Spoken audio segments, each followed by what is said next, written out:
আসসালামু আলাইকুম। আবারও নতুন একটা ভিডিও নিয়ে আপনাদের সামনে চলে এসেছি। আশা করছি ভিডিওটি আপনাদের ভালো লাগবে। বহুকাল আগের কথা, মিডাস নামের এক রাজা রাজত্ব করতেন এক দেশে। সেই দেশের নাম ফ্রিজিয়া। দেশটায় অনেক গোলাপ বাগান ছিল।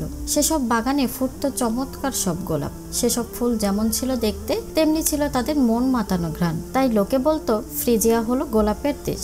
সে দেশের রাজপ্রাসাদও ছিল গোলাপ বাগান দিয়েই ঘেরা। একদিন হলো কি, প্রাসাদের পাশের গোলাপ বাগানে এসেছিলেন সাইলেনাস। এই সাইলেনাস কিন্তু অনেকটা মানুষের মতো দেখতে হলেও পুরোপুরি মানুষ ছিলেন না। তার পা ও কানজোড়া ছিল ছাগলের মতো, আর সঙ্গে ছিল ঘোড়ার মতো একটা লেজ। তিনি ছিলেন দেবতা ডায়োনিসাসের খুব প্রিয় পাত্র ও স্যাটাইডের প্রধান। কথাটা যখন এসেই গেল, তখন ডায়োনিসাসের পরিচয় একটু জানিয়ে রাখা দরকার। তিনি ছিলেন অলিম্পাস পর্বতের একমাত্র সম্পূর্ণ দেবতা, যার মা কোনো দেবী ছিলেন না, ছিলেন একজন মরণশীল মানবী। তিনি ছিলেন থিবিয়ার রাজকুমারী সেমেলি, আর তার বাবা ছিলেন দেবতাদের রাজা জিউস।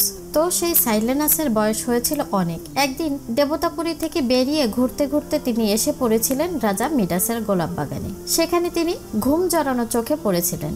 তাকে ওই অবস্থায় আবিষ্কার করলো রাজার চাকরেরা। তারা তাকে গোলাপের মালা দিয়ে বেঁধে ফেললো। তারপর তাকে নিয়ে উপহাস কৌতুকও করলো বেশ। এবার তাকে হাজির করলো রাজার সামনে। চাকরেরা চিনতে না পারলেও রাজা কিন্তু ঠিকই চিনতে পেরেছিল সাইলেনাসকে, আর চাকর বাকরদের বেশ করে বকুনি লাগালেন। অবশেষে সাইলেনাসকে খুব আদর আপ্যায়ন করে তার অমর্যাদার ক্ষতি পুষিয়ে দেওয়ার চেষ্টা করলেন রাজা। দিন 10 পর তাকে সঙ্গে নিয়ে রাজা গেলেন ডায়োনিসাসের দরবারে।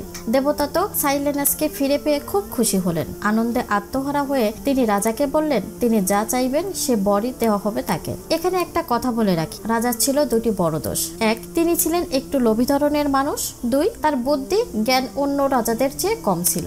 বলা যায় কিছুটা হাবা ধরনের রাজা ছিলেন। লোভের কবলে পড়ে যে কোনো বোকামি করতেও দেরি করতেন না তিনি, তাই তাকে বোকা ও লোভী রাজাও বলা যায়। তো দেবতা বর চাইতে বলতেই তিনি বেশি সুবিধা অসুবিধা না ভেবেই লোভের বশবর্তী হয়ে একটা বর চাইলেন। কি ছিল সেই বর তা কি জানো?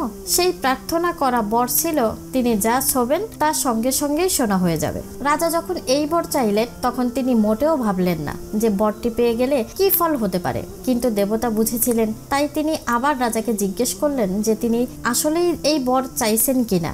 রাজা তখন আবারও ওই বরই চাইলেন। দেবতা বর দিলেন। রাজা খুশিতে মাতোয়ারা হয়ে ফিরে এলেন নিজ দেশে ফ্রিজিয়ায়। রাজাকে খাবার দেওয়া হলো, কিন্তু তিনি খাবেন কি? যা কিছু ধরছেন তাই সোনা হয়ে যাচ্ছে। খাবার জিনিস স্পর্শ করতেই সবকিছু হয়ে গেল সোনা। তিনি বাগানে গিয়ে গোলাপে হাত দিলেন, অমনি তা সঙ্গে সঙ্গে সোনা হয়ে গেল।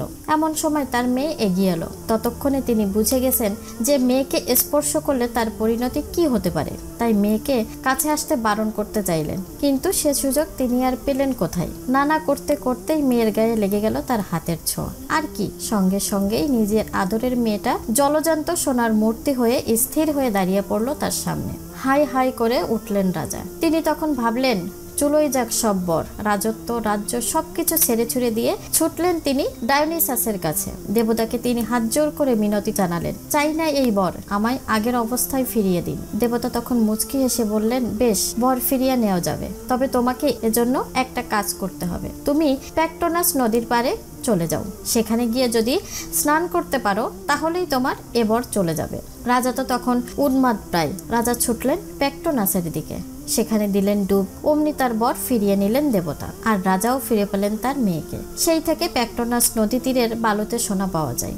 বড় বড় ধাক্কা খেয়েও রাজা মিডাসের বুদ্ধির খুব একটা উন্নতি হলো না। সুতরাং ভিউয়ার্স, এই কাহিনী থেকে আমরা এটাই শিখতে পারি, সব দিক বিবেচনা করেই আমাদের ভবিষ্যতের সিদ্ধান্ত নেওয়া উচিত। আজকের ভিডিওটি যদি আপনাদের ভালো লেগে থাকে তাহলে অবশ্যই লাইক, কমেন্ট এবং সাবস্ক্রাইব করে আমার চ্যানেলের সাথেই থাকুন। পরবর্তী ভিডিও দেখার আমন্ত্রণ জানিয়ে আজকের মতো এখানেই শেষ করছি। আল্লাহ হাফেজ।